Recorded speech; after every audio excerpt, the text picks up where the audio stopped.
तेग बहादुर सिमरिये कर नानिद आवे ताए सब थाई होए सहाय।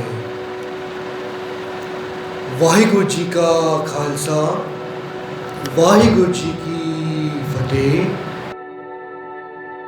सबसे पहले तो धन धन साहिब श्री गुरु तेग बहादुर साहब जी के 400 साला प्रकाश गुरपुरब की समूह साध संगत को लख लख बधाइयाँ, कोटान कोट बधाइयाँ।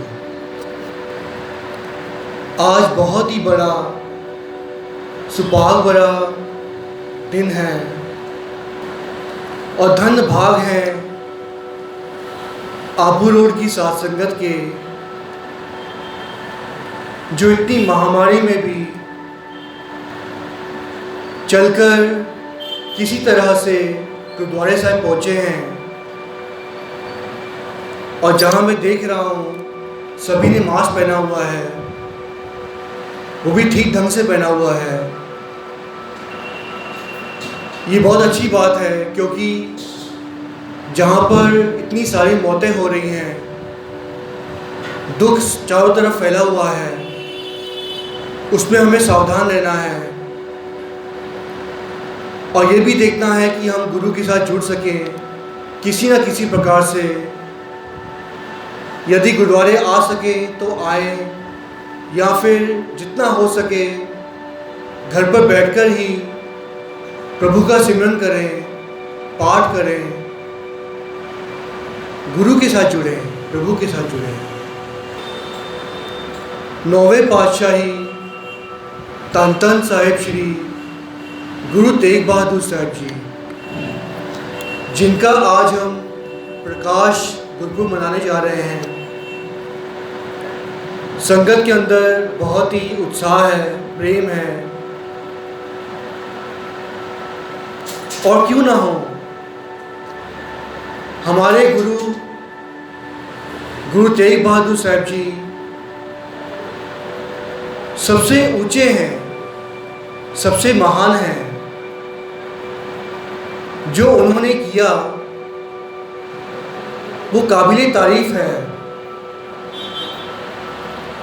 आज बहुत बड़े अपने आप को कहलवाने वाले पीर पैगंबर, गुरु औलिये,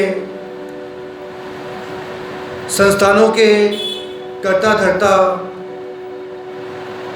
क्या वो ऐसा कर सकते हैं जैसे कि धन धन साहिब श्री गुरु तेग बहादुर साहब जी ने किया? गुरु तेग बहादुर साहब जी 6वीं पातशाही गुरु हरगोबिंद साहब महाराज जी के सबसे छोटे पुत्र थे। 6वीं पातशाही जी के बाद 7वीं पातशाही आए गुरु हरराय साहब जी, 8वीं पातशाही आए गुरु हरकिशन साहब महाराज जी। जरा सोचिए कितनी देर बाद जाकर, जबकि वो पुत्र थे गुरु हरगोबिंद साहब महाराज जी, जो कि 6वीं गुरु थे, 6वीं गुरु गद्दी के बाद गुरु तेग बहादुर साहब जी को 9वीं गुरु गद्दी मिली। इतना समय बीच में बीत गया, वो इस कारणवश क्योंकि गुरु तेग बहादुर साहब जी पूर्ण गुरु हैं। आप पिता परमेश्वर का रूप हैं, आप नारायण कलातार जग में परवरे हो। आप प्रभु हैं, आप ईश्वर हैं, सृष्टि की कर्ता धर्ता हैं, मालिक हैं। गुरु साहब जी ने कहते हैं तकरीबन 30 साल तक तपस्या की। वे एक पौधे में बैठकर तपस्या किया करते थे और कहते हैं उनकी धर्मपत्नी माता गुजरी जी पौधे के बाहर बैठकर पहरा दिया करती थी। बाहर बैठकर नाम जपती थी, अपने पति की आज्ञा का पालन किया करती थी। माता गुजरी से हमें सीखने को मिलता है कि किस तरह हमें अपने पति के कहे अनुसार चलना है। ज़रा सोचिए, शादी को इतने साल बीत गए, कोई बच्चा नहीं हुआ, क्योंकि गुरु तेग बहादुर साहब जी तो पोरे में बैठकर तपस्या कर रहे थे। इतने साल तक वो तपस्या करते रहे। ज़रा सोचिए, और धर्मपत्नी बाहर बैठकर बंदगी करती रही, उनका बाहर आने का इंतज़ार करती रही। कितनी ऊंची तपस्या होगी दोनों की, सोचिए। तभी तो जाकर गुरु गोविंद सिंह महाराज जी जैसा पुत्र उन्हें मिला, जो आप परमेश्वर का रूप है। तपस्या का ये तो फल मिलता है। जैसा हम बीज बोते हैं, जिस प्रकार का बीज बोते हैं, उसी प्रकार का हमें फल मिलता है। गुरु तेग बहादुर साहब जी का जो समा था, वो समा इतना आसान नहीं था, क्योंकि चारों तरफ मुगलों का राज था। औरंगज़ेब की हुकूमत में उसकी तानाशाही चलती थी। कहते हैं कि औरंगज़ेब जब उनके सिपाही कितने मन का जनेऊ वो तोलते थे, तब जाकर वो एक वक्त का खाना खाता था। यानी कि हिंदुस्तान में जो हिंदू धर्म था, उस धर्म को वो तहस नहस कर देना चाहता था। जबरनी हिंदू के घरों से उनकी बहू बेटियों को उठा लिया जाता था, उनके साथ कुकर्म किया जाता था। यहाँ तक कि बाजार में खड़े होकर टके टके पे बेचा जाता था उन्हें। ऐसा माहौल था। और जो हिंदू मुस्लिम बनने को तैयार हो जाता, उसे बख्श दिया जाता, उसे छोड़ दिया जाता, और वो हिंदू आगे चलकर मुस्लिम बन जाता और मुस्लिम धर्म को अपना लेता और मुस्लिमों की तरह ही जीने लगता। आज जो हमें बांग्लादेश में, पाकिस्तान में, हिंदुस्तान में जो भी मुस्लिम दिखाई देते हैं, वो पहले हिंदू थे। उन्हें जबरन ही मुस्लिम बना दिया गया था औरंगज़ेब के राज में। आज भी वह सभी हैं, सभी विचर रहे हैं दुनिया में। कई तरह की तानाशाही के कारण हिंदुओं को कष्ट हुए, यहाँ तक कि उनके मंदिरों को बर्बाद कर दिया गया, तोड़ दिया गया, खंडित कर दी गई मूर्तियाँ। हर तरफ संसार में हाहाकार मची हुई थी। लोग कुल्ला रहे थे, बुखार लगा रहे थे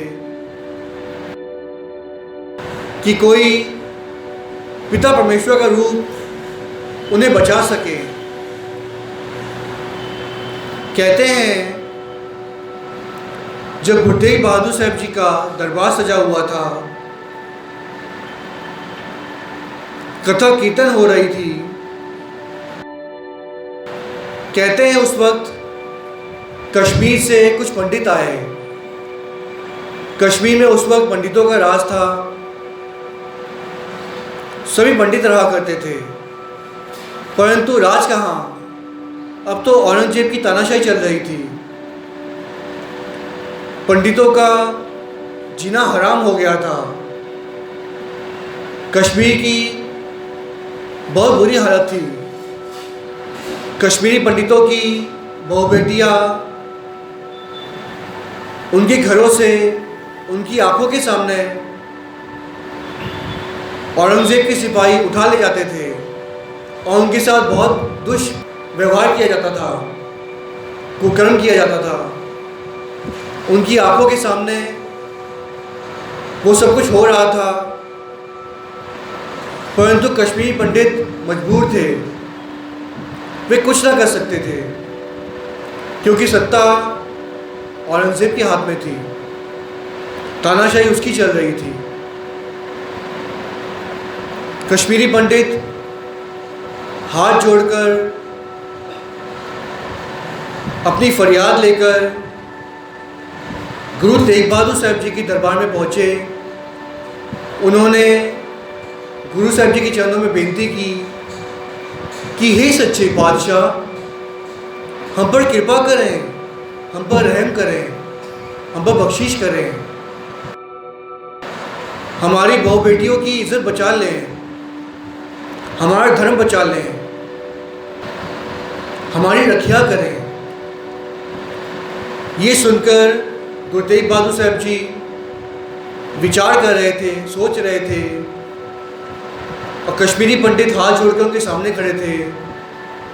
कहते हैं इसी बीच बालक गोविंद राय,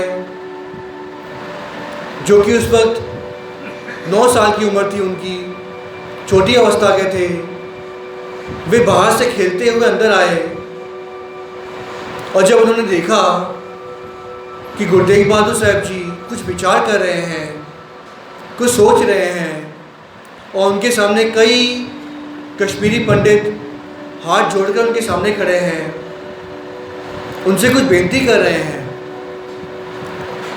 छोटे छोटे हाथ जोड़कर गोविंद राय ने अपने पिता गुरु तेग बहादुर साहब जी के चरणों में आकर पूछा कि हे सच्चे पातशाह, ये लोग कौन हैं और क्या चाहते हैं और आप क्या विचार कर रहे हैं। गुरु तेग बहादुर साहब जी ने बेटे गोविंद राय जी को सारी बात बताई कि ये कश्मीरी पंडित हैं जिनकी इज्जत खतरे में है, धर्म खतरे में है, जान खतरे में है। अगर कोई धर्म की खातिर अपना शीश दे दे, अपनी जान कुर्बान कर दे, तब जाकर इनका धर्म बच सकेगा, हिंदू बच सकेंगे। छोटे छोटे हाथ जोड़कर छोटी अवस्था में गोविंद राय जी ने पिता गुरु तेग बहादुर साहब जी से कहा कि हे सच्चे पातशाह, इस वक्त आपसे बड़ा धर्मी कौन हो सकता है। आप तो पिता परमेश्वर का रूप हैं, आप ही प्रभु हैं, आप ही को इनकी लाज बचानी है, इनकी इज्जत बचानी है, इनकी जान बचानी है। ये सुनकर गुरु तेग बहादुर साहब जी बहुत खुश हुए, प्रसन्न हुए, क्योंकि उन्होंने सोच रखा था, वे सब जानते थे, कट कट के अंतर की जानत, पले बुरे की पीर पछानत। गुरु साहब जी तो सब कुछ जानते हैं। वे जानते थे कि यह वक्त आ गया है उनके शीश कुर्बान करने का, धर्म की खातिर, हिंदू धर्म बचाने का वक्त आ गया है।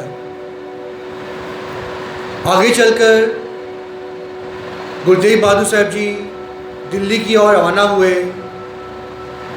चांदनी चौक में उन्हें बिठाया गया। उनके सामने ही उनके सिखों को बहुत ही बेरहमी से उनकी शहीदियाँ हुई। भाई दयाला जी, भाई सतीदास जी, भाई मतीदास जी, जिनको आड़े से चिराया गया, आलू की तरह देग में उबाले गए, शरीर को छली छली कर दिया गया, परंतु वे डोले नहीं। गुरु तेग बहादुर साहब जी के चरणों में उन्होंने अपनी शहीदी दी, अपने तन को कुर्बान कर दिया। धर्म की खातिर उन्होंने कुर्बानियाँ दे दी। गुरु तेग बहादुर साहब जी आप पिता परमेश्वर का रूप हैं, जिन्होंने हिंदू धर्म की खातिर अपना शीश बलिदान किया। आज उसी चांदनी चौक के पास जहाँ पर गुरु तेग बहादुर साहब जी का शीश धड़ से अलग हुआ था, उसी स्थान पर आज शीशगंज गुरुद्वारा है। कहते हैं जब शीश धड़ से अलग हुआ तो वहाँ पर अंधेरी छा गई, आसमान में अंधेरा हो गया, बादलों में बिजली चमकने लगी। उसी वक्त मौके का फ़ायदा उठाकर गुरु के एक सिख ने गुरु के शीश को उठाकर वहाँ से वो दौड़ गया और अनंतपुर साहिब में गुरु गोविंद राय जी के पास वो शीश लेकर पहुँचा। गुरु साहब जी ने उस सिख को आशीर्वाद दिया, रंग रेटा गुरु का बेटा। उपरंत कहते हैं चांदनी चौक पर गुरु साहब जी का धड़ वहीं पड़ा हुआ था। मौके का फ़ायदा उठाकर गुरु के प्यारे लाल, गुरु के प्यारे सिख ने, जो कि एक रूई का गड्ढा लेकर आया था, उस वक्त वहाँ से गुजर रहा था, उसने जब देखा कि गुरु का धड़ वहाँ पड़ा हुआ है, उसने मौके का फ़ायदा उठाकर धड़ को अपने गड्ढे पे रख लिया और दौड़ता हुआ अपनी घर की ओर गया। उसने उस धड़ को, गुरु साहब जी की धड़ को बहुत ही प्रेम सहित, बहुत ही सत्कार सहित अपने घर पर रखा और उसी वक्त अपने घर को आग लगा दी। ज़रा सोचिए, आज हम अपने घर बनाने के लिए कितनी मेहनत करते हैं, मुशक्क़त करते हैं, एक एक चीज़ को हम जोड़ के, पैसे को जोड़ के मुश्किल से ये चीज़ बनाते हैं। ज़रा सोचिए जिगरा कैसा होगा गुरु के प्यारे लाल का, सिख का। उस सिख ने अपने घर को आग लगा दी, वो इस कारणवश कि किसी को शक ना हो कि गुरु के धड़ को यहाँ पर संस्कार किया गया है। धन है गुरु के सिख, गुरु के लाल। इसी प्रकार गुरु गोविंद राय जी ने सिख को पूछा कि वहाँ पर कोई सिख नहीं थे जो गुरु तेग बहादुर साहब जी के आगे आए, बोल सके कुछ। सिख ने उत्तर दिया कि सिख तो वहाँ बहुत थे, परंतु घबराए हुए थे, क्योंकि गुरु के सिखों को इतनी बेरहमी से शहीदी की गई थी।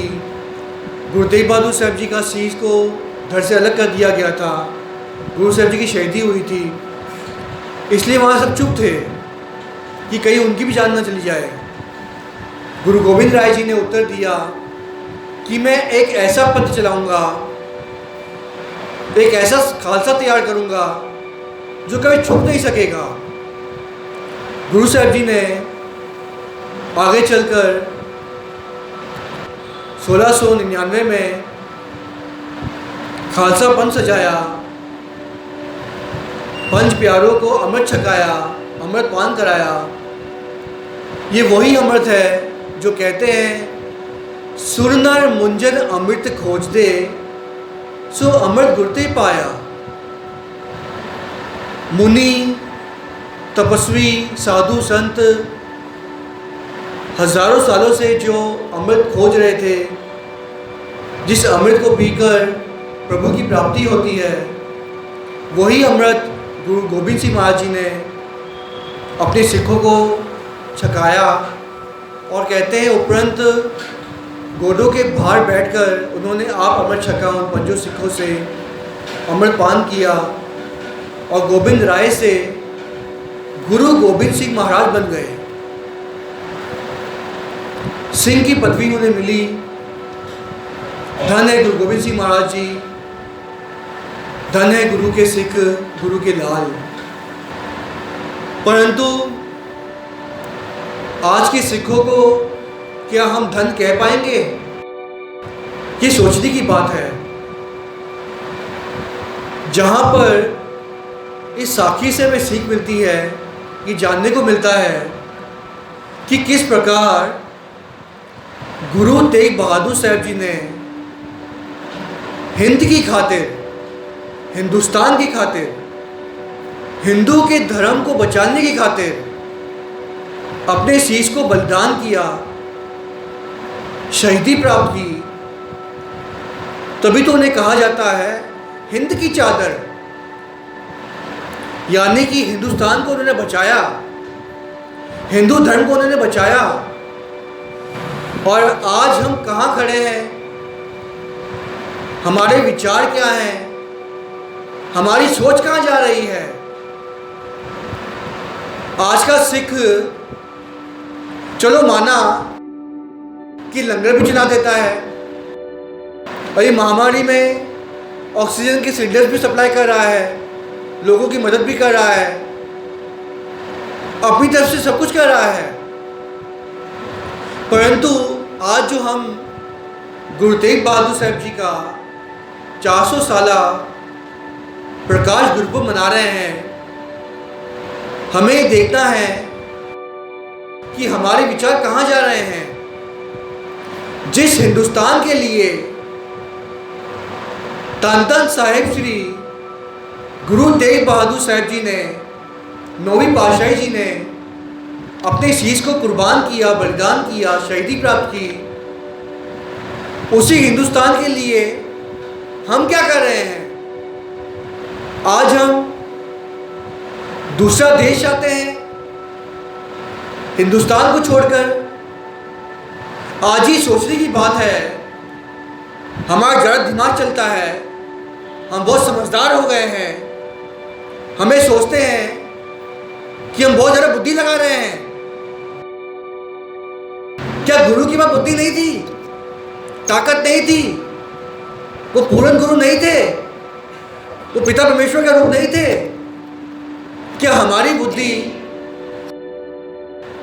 उनसे ज़्यादा है? क्या हम उनसे अच्छा अच्छा सोच सकते हैं? जो हम दूसरा देश चाहते हैं आज हिंदुस्तान को छोड़कर, क्या वो गुरु नहीं सोच सकता था? गुरु तेग बहादुर साहब नहीं सोच सकते थे कि मैं दूसरा देश में बसा लूं? क्या गुरु गोबिंद सिंह महाराज जी ने इतनी लड़ाइयाँ लड़ी, किसके लिए लड़ी थी? हिंदू धर्म के लिए ना। जब हिंदू धर्म के मुश्किलें पड़ गई थी, जबरन उनकी लड़कियों को उठा के ले जाया जा रहा था, तब गुरु गोबिंद सिंह महाराज जी ने लड़ाई लड़ी थी ना। गुरु तेग बहादुर साहब ने अपनी शीश दिया, बलिदान किया था ना। किसके लिए किया था? हिंदुओं के लिए। और आज का सिख दूसरा देश चाहता है, हिंदू के खिलाफ खड़ा हो रहा है। यहाँ तक कि देखा गया है कि वो मुस्लिम, वो इस्लाम जिसने हिंदुओं पर कहर ढाला, यहाँ तक कि गुरुओं को शहीद किया गया, यहाँ तक कि उनके सिखों को बेरहमी से मारा गया, शहीद कर दिया गया, उसी इस्लाम धर्म के साथ खड़ा है आज। क्या वो भूल गया है कि मैं किसी धर्म के खिलाफ नहीं हूँ, पहले तो ये कह दूँ, परंतु आज जो हम दिन मना रहे हैं, मैं उसी विषय पर आ रहा हूँ, उसी विषय के बारे में कह रहा हूँ कि कुर्बानी दी किसने? गुरु तेग बहादुर साहब जी ने। उन्हें शहीद किया किसने? इस्लाम धर्म वालों ने। और वो भी बेरहमी से किया गया। भाई मनी सिंह जी के साथ क्या हुआ? बंद बंद कटाए गए। भाई सतीदास जी, भाई मतीदास जी, भाई दयाला जी, कितनी बेरहमी के साथ उनको शहीद कर दिया गया। किसने किया? जिसने किया, आज हम उनके साथ ही खड़े हैं। और जिस धर्म को बचाने के लिए उन्होंने अपनी शहीदियाँ दे दी, आज हम उनकी शहीदियों पर क्या उंगली उठा रहे हैं? क्या हम ज़्यादा बुद्धिमान हो गए हैं, ज़्यादा समझदार हो गए हैं? आज का सिख किस ओर जा रहा है? इफ्तार पार्टी में उन्हीं मुस्लिमों के साथ बैठकर दावतें खा रहा है। नॉनवेज खा रहा है, जबकि गुरु की हजूरी में कह दूँ मैं, ऐसी कितनी पंक्तियाँ आई हैं गुरु ग्रंथ साहिब महाराज जी में जिसमें कहा गया है कि हमें मीट खाना हमारे लिए पाप है, जुल्म है। और आज हम देखते हैं कि गुरु के सिख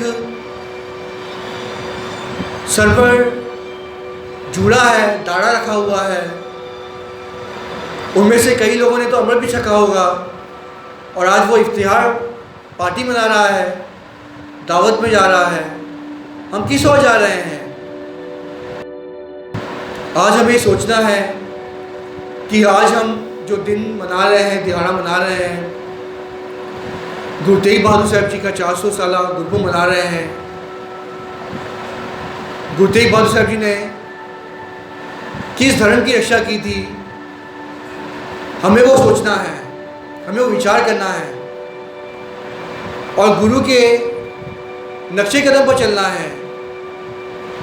गुरु के उल्टे रास्ते पे नहीं चलना, गुरु ने जो कहा है उस रास्ते पे चलना है। गुरु जो आप परमेश्वर का रूप है, क्या वो अपना देश नहीं बना सकते थे, अपना खुद का अलग सा देश हिंदुस्तान को छोड़कर? उन्होंने ऐसा नहीं किया। जबकि कहते हैं महाराजा रणजीत सिंह जी ने अफ़गानिस्तान, पाकिस्तान, कश्मीर, इंडिया के कई हिस्से, पंजाब, वो सब अपने उनके हाथों में था, उनके कब्जे में था। क्या वो मूर्ख थे? गुरु के सिख थे ना, वो नहीं समझ सकते थे, वो नहीं बना सकते थे एक नया देश जो आज हम बनाना चाहते हैं। आज हमें सोचना है कि हम किस ओर जा रहे हैं। गुरु के खिलाफ जा रहे हैं हम, तो मैं तो यही कहूँगा कि गुरु की सोच के खिलाफ जा रहे हैं। गुरु ने हिंदुस्तान के लिए अपनी कुर्बानी दी, हिंदू धर्म के लिए अपनी कुर्बानी दी। हमें इसका विचार करना है, तभी हमारा ये गुरपुरब मनाना सफल हो सकेगा, प्रवान हो सकेगा। कथा करते हुए आप जी की दास से कई प्रकार की भूलें हो गई होंगी। साथ संगत बख्शन योग हो, भुल्ला बख्शो, माफ़ी बख्शो और साथ संगत असीस बख्शो की दास आपकी इसी प्रकार सेवा करता रहे। अब भवसागर प्राण लग जाए, मेरा लोक परलोक संवर जाए, ऐसी असीस बख्शना। फतेह का जवाब फतेह में दें। वाहिगुरु जी का खालसा, वाहिगुरु जी की फतेह।